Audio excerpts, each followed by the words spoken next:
Welcome to Fighting Stats, the ultimate channel for MMA fans who love statistics and betting breakdowns. I'm your host, Art C, and I'm here to get you ready for the upcoming UFC fights. In this series, I'll be watching tape and providing my real time analysis on how I think the fights are going to go. I'll be watching for fighters' strengths, weaknesses, tendencies, and overall strategies, pairing that with Fighting Stats' exclusive UFC stats not available anywhere else to give you a prediction on how I think the fights are going to go and ultimately who's going to win. So sit back, relax, and enjoy the show. Welcome to Fighting Stats.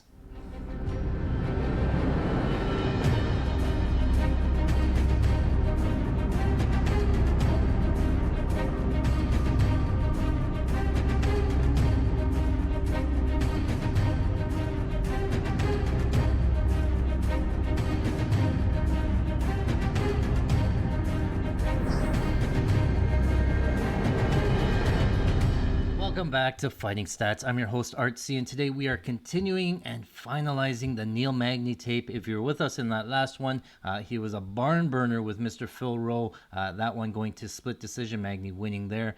Before that, he got submitted in round number 1 to Gilbert Burns. Now he takes on Ian Machado. Or Ian Garry, as they call. Worth noting, Ian Garry minus 485, Neil Magny plus 370 in this fight. Also worth noting, this one is a major pay-per-view.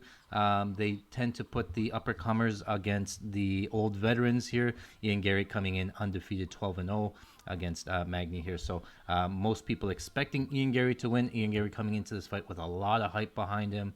I do remember breaking this fight down. I can tell you right now that I'm not that high on Ian Garry, always looking to sort of fade him a little bit. I had Song Kanong to KO in round 1. That was razor close. Can't believe I missed that one. And then have some different opportunities to fade him. So going back to this fight, I do remember thinking Magny has the ability to, again, make it a Magny fight. He's been very durable throughout his UFC career. He's actually 2 months off of his fight with Phil Rowe. So that's a factor here. But again, he takes on this up-and-comer against Ian Machado. I think in the end, I had not Ian Machado to win inside the distance. I didn't think that Ian Garry could finish Neil Magny, but we will see what happens in this fight. So Magny in the black trunks, Ian Garry in the green trunks. Outside low kick right away drops Neil Magny. First low kick, and Magny is already on the ground. Ian Garry lets him back up. Ian Garry not looking to grapple at all, rather have this striking match here. So Orthodox versus Orthodox. We talked about Neil Magny liking that rear high kick, which he just threw. It's more of a push kick, teep kick sort of thing that he throws. Another leg kick. 2 for 2 and both 2 knockdowns, basically, from those leg kicks. It's going to be a long 15 minutes for Neil Magny here. Ooh. Machado Garry goes up high, barely misses there. Another switch kick with the lead leg blocked by Magny. There's Magny's patented triple jab. Ha, ha, ha! 1-2. Magny's a little bit short on the strikes there. Some people say that Machado Garry is the next real deal. I am not convinced yet. Not from what I've seen so far, but let's see if this fight changes my mind. Nice 3-2 combo from Garry lands. Outside low kick again.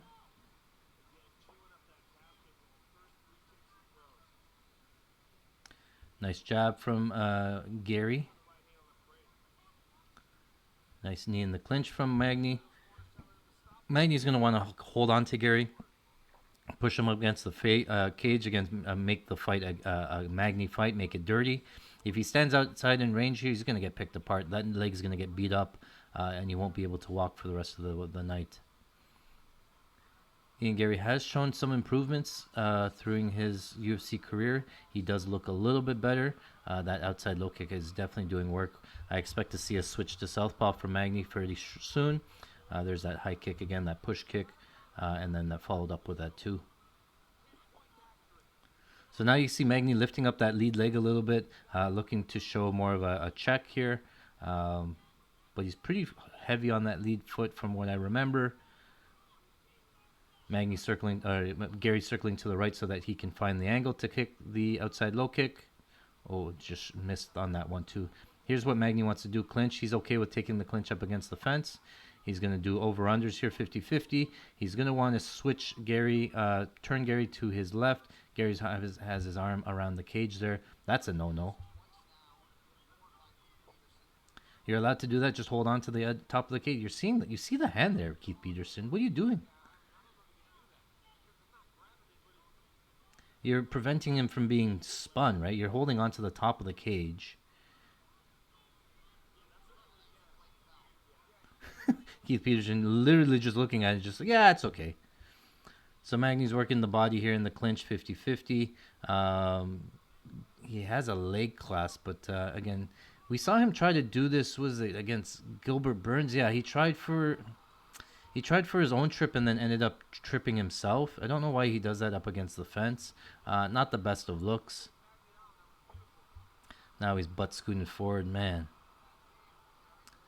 Neil Magny definitely on the downward slope of his career, you have to think, right? At 37, 36, how many fights does he have left? I think he has the record for most welterweight wins or something like that. Been around for so long.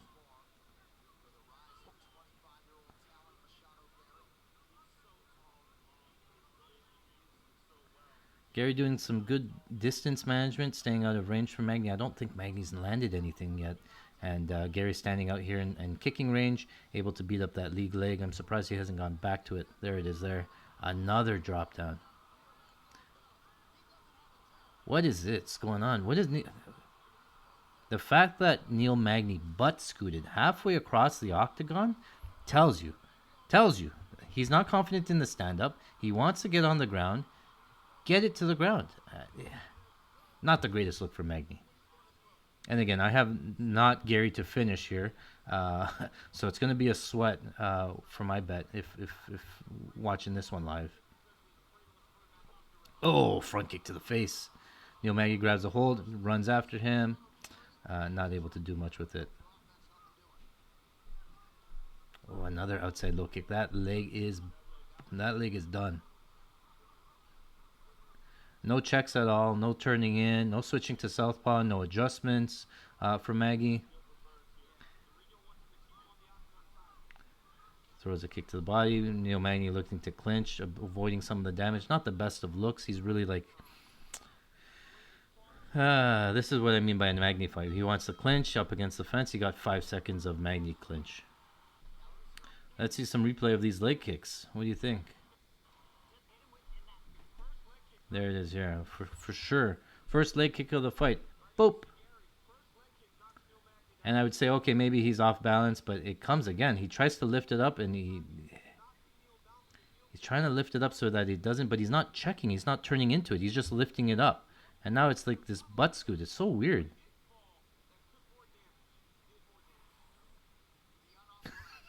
Not going to say that in my head. That one's not coming out. All right. Orthodox versus Orthodox. Magny still in the black trunks. Machado Garry. There, now Magny's landing some jabs. What do you think the live line is? Minus 1,000? Has to be somewhere up there. I remember Machado Garry was minus 500 before the fight even started, so minus 1,000 doesn't seem off, especially with the leg kick compromised. Garry winning the first round. Looks like he'll be able to do whatever he wants to do in this fight.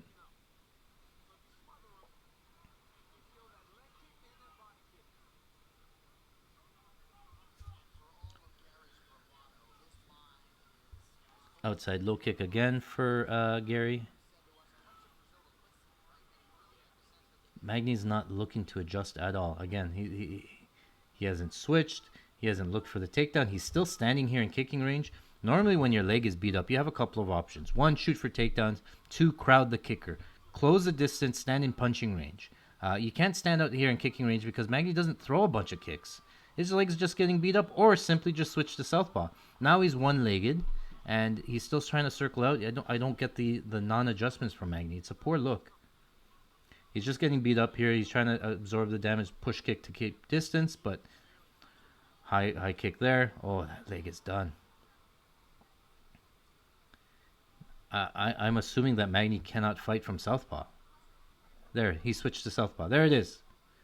Halfway through the fight. Now he grabbed a leg. Okay, now he's looking for a takedown. All right, no, Ian Garry defends.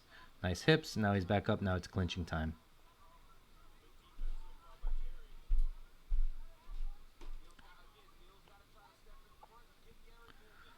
Funny that Gilbert Burns is in the corner of Magny, but he just beat him there.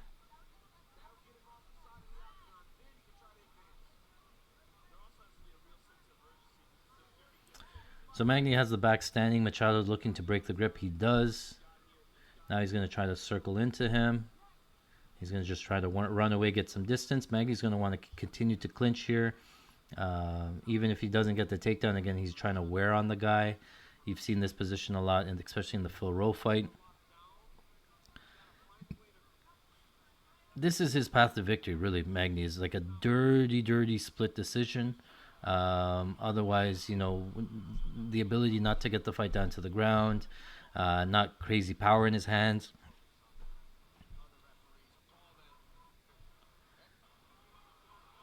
Yeah. Garry right back to the leg kick. All right, so they break off. 150 left in round number 2. Timeout. Oh, your mouthpiece dropped. And good. He's up against the fence, and you say timeout, give him right back to the middle of the cage. Put him right back there. Garry, nice jab. Push kick from Garry. Outside low kick again. Oh, now he's 1 foot. Now he's...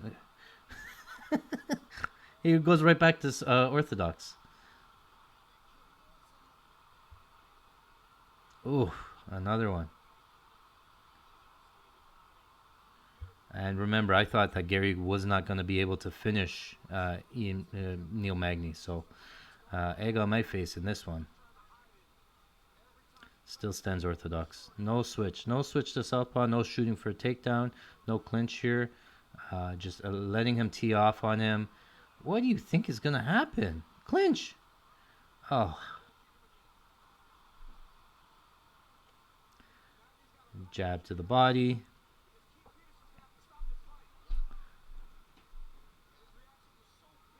Oh, look at that. Wow, he's still 1-footed. Now it's too late to switch to southpaw.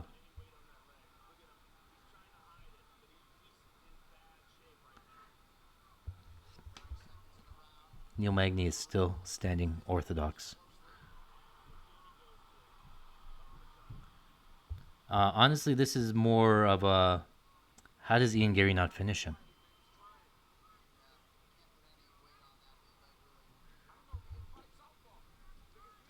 Oh, now he switches southpaw. Look. He's in southpaw. 10 seconds left in round 2. Nope. Back to orthodox. Push kick. Jump kick. Oh. Was that Orlovsky or Tim Silvio against Fedor that jump there? That one got under the arm. That kick. Only the toes, but you know what? After a while, the damage builds up, and just anything that touches you. Just the toe. That was just the big toe. Watch this. That was just the big toe of Ian Garry. He just taps him, and it makes him grimace enough. Like, oh man, you didn't address it early enough. You didn't counter it early enough, and now you're paying the price. Anything that touches you is affecting you. Oh, Gilbert Burns is in Gary's corner. Never mind.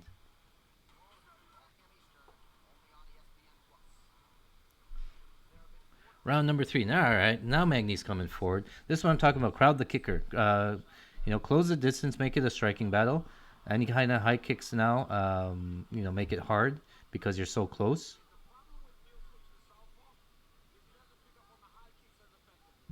Oh, there's a switch to southpaw. No, back to orthodox. Blast it. I just want you to blast it, Ian Garry. Throws a high kick, immediately falls down. Honestly, he's lucky that Garry didn't want to go to the ground with him. I don't think Magny has anything off of his back. Yeah. Round number 3, 4 minutes left.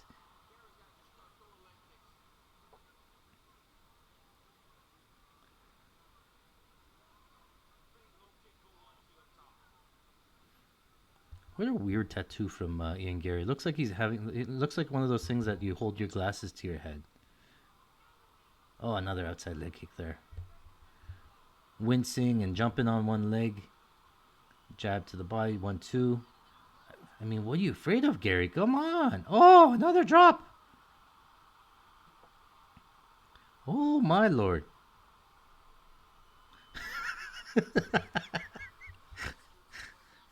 Oh man. I don't think I could put money on Ian Garry or Neil Magny.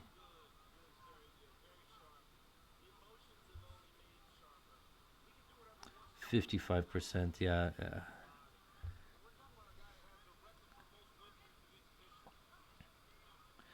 Yeah, again, this is on pay per view of a major pay per view. This is on the main card. Ian Garry coming in undefeated. I don't want to say UFC fixes fights, but they do give their guys favorable matchups. And I will talk about that in the breakdown. It is a thing, and I'm willing to say it is a thing because I've seen it so many times. You always have these like young undefeated prospects up against like the grizzled veteran. Everybody knows him. It's sort of a good test, a litmus test for them. Ian Garry here showing up, again fighting the number 11th ranked Neil Magny on a pay per view. So, with that being said, Ian Garry's still not able to put Neil Magny away. Over 2.5 hits. Now we're into the last 2 minutes of round number 3. Neil Magny still circling on the outside, still circling, still looking, fighting in orthodox. Lands a punch there. Ian Garry just walking them down.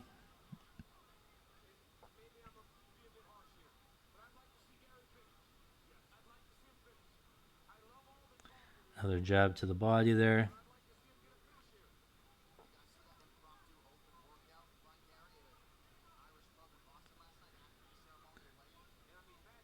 Open workup. They're saying Magny was at a bar in Boston and just started working out. But why?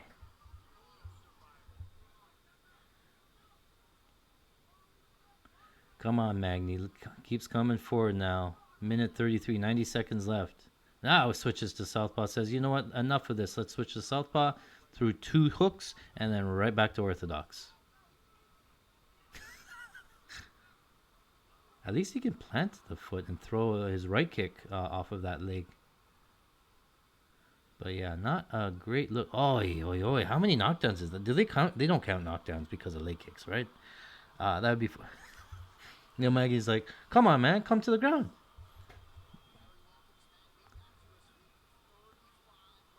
He has not checked a single one. 50 seconds left. Oh my goodness. This is a 10-7 round? I don't know. What do you think the scorecards are? 30-25? Oi, oi.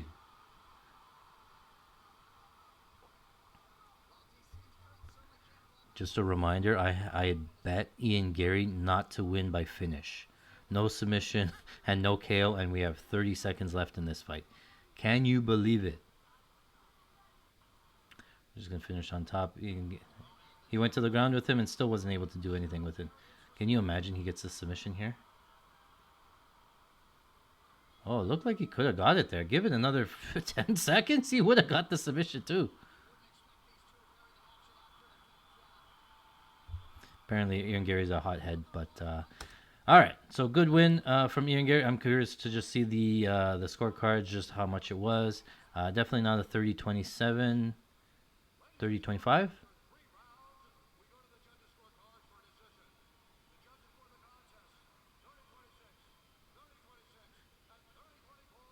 30 30-24.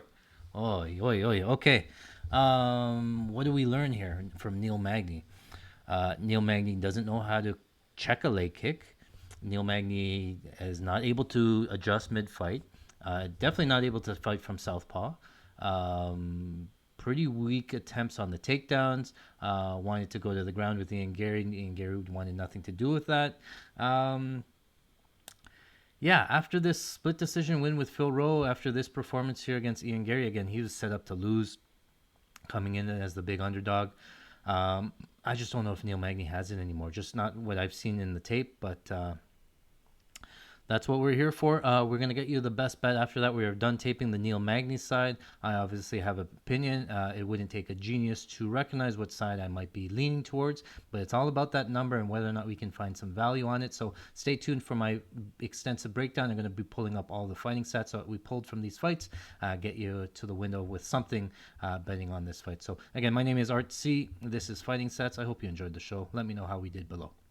All right, guys. Well, that is it for today. Thank you very much for watching. If you like this sort of content, make sure you smash the like button, hit the subscribe. You'll get notified anytime we put out new content. And remember, here at Fighting Stats, I lead a team of expert data scientists. We are working around the clock to produce these exclusive UFC stats, not available anywhere else. We do our tape study. We pair them with our stats. We put out our best bets. We put our best bets to patreon.com/fighting stats. That's where we put all our analysis, all of our stats. Join patreon.com/fighting stats to get exclusive access. Recently, we just hit $82,000. Yes, that's right. $82,000 parlay on White Fight. We used our fighting stats to get there, and we won a massive payday. Our Patreon members had exclusive access to that, so they shared in the profits there. So don't miss out. Make sure you subscribe today. Again, my name is Art C. This is Fighting Stats. Thanks for watching.